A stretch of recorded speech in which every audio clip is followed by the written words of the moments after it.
for Forward Live. This is the live stream, the podcast, the Facebook Live, TikTok, whatever you want to call it, where we talk about real solutions to real problems that real people face. This is real shit that will help you, right? And so today, I want to talk about what happens when your plans go awry. What happens when things don't work out the way you want them to? Because that happens.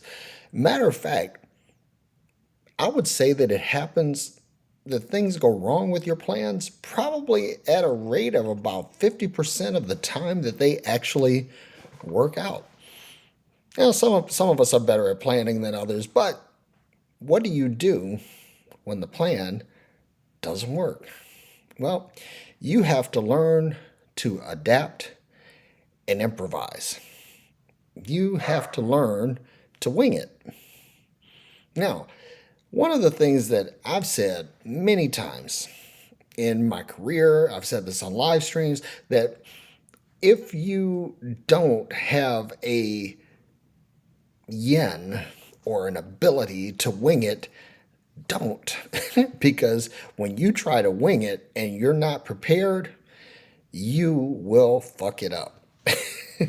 And that's just kind of the way the Tootsie rolls, folks. So watch this. There are two things that you need to develop in order to adapt and improvise, and that is agility and flexibility. Now, agility is the strength, the the undergirding of being able to adapt and improvise, because basically what you're doing is you're developing some mental muscle memory, right? So what you're doing is you're developing the ability to change directions. When you look at a football player, a running back, or a wideout, they talk about the agility of the player. When you talk about a shooting guard in basketball, you're talking about the agility of the player. When you're talking about sports cars, you're talking about the agility, the handling ability of the car. You're talking about aircraft, fighter planes. They talk about the agility of the platform. So you have to be agile, the be able to change directions, be able to be fluid, be able to go with the flow. And sometimes the current changes. And just because the current changes doesn't mean you stop swimming. You keep going, no matter what. You have to keep moving forward. Okay? The second thing is flexibility. Flexibility is pliability. That's plasticity. That's the ability to expand and contract as needed. Sort of like a rubber band. Think of it like a rubber band. A rubber band can expand its shape and it can contract its shape. A balloon can expand its shape or contract its shape based on need, based on demand. Now, one of the things about flexibility is that you have to learn your limits. Because just like a rubber band, you can expand it, and expand it to the point where it breaks. In other words, you need to know your breaking point.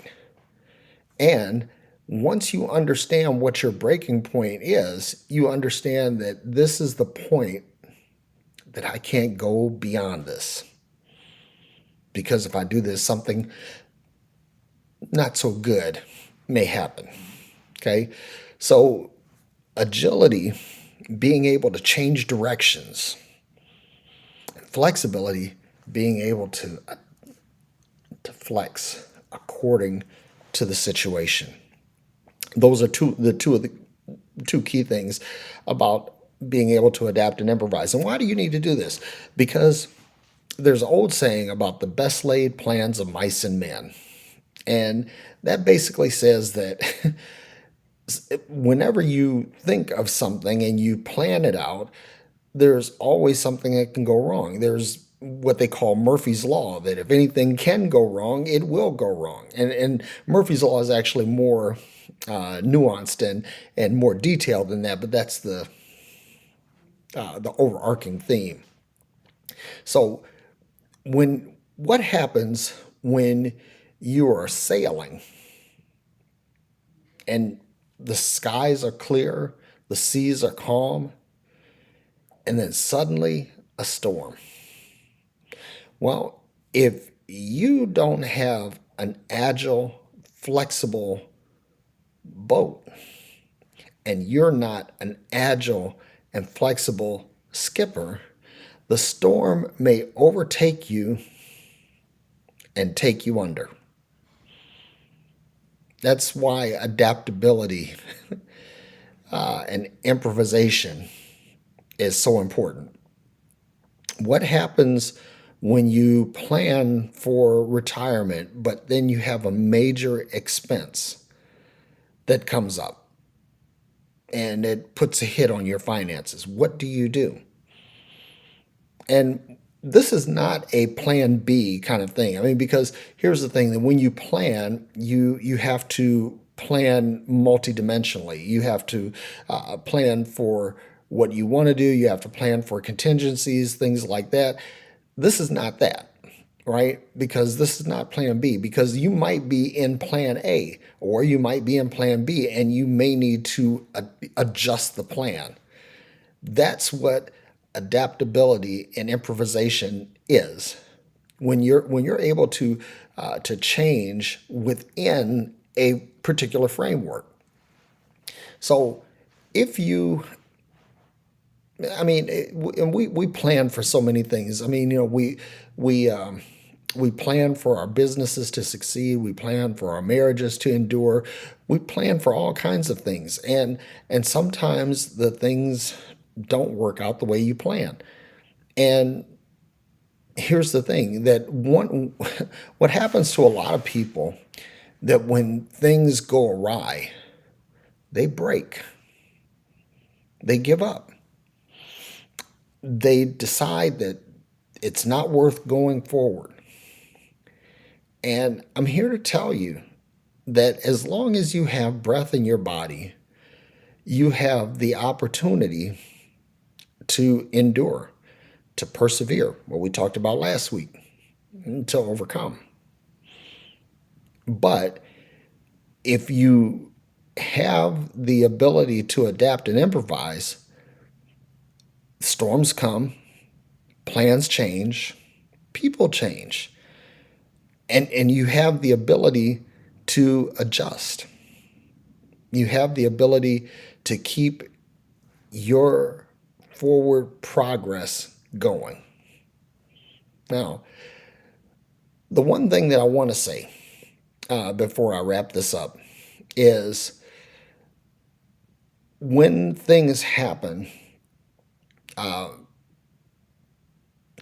let me say this. You don't want to get in your own head. And what I mean by that is, you don't want to get in the habit of overthinking things.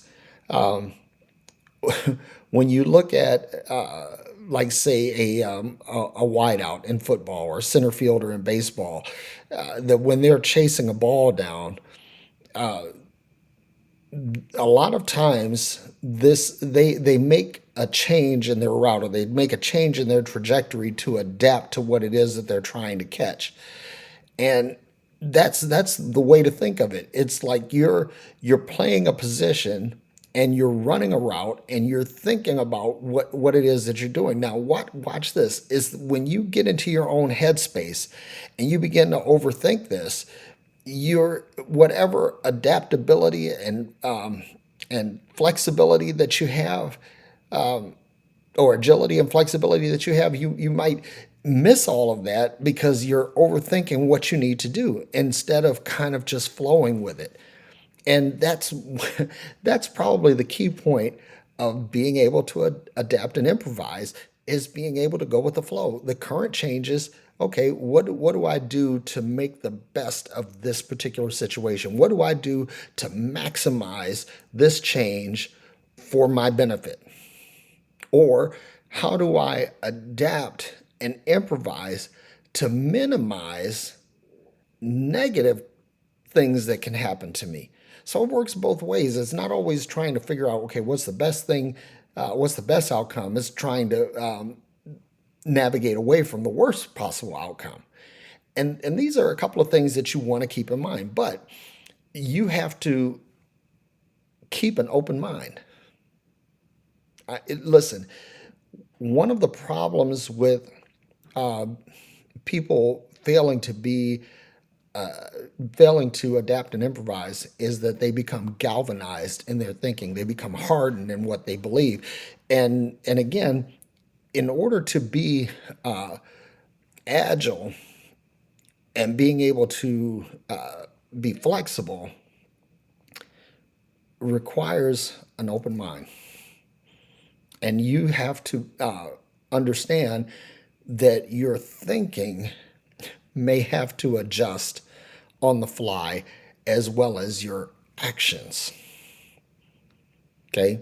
So if you're not able to think in an agile and flexible manner, then your ability to adapt and improvise will be hindered. Okay? So that's what I have to share with you today. I want to thank a particular viewer for giving me this topic to talk about today, and I'm hoping that it sincerely helps you and puts another tool in your toolbox or another weapon in your arsenal, and how you navigate this thing we call life. So until the next time, thank you for coming to my TED Talk. May you be happy, may you be well, may you be filled with peace, and keep moving forward.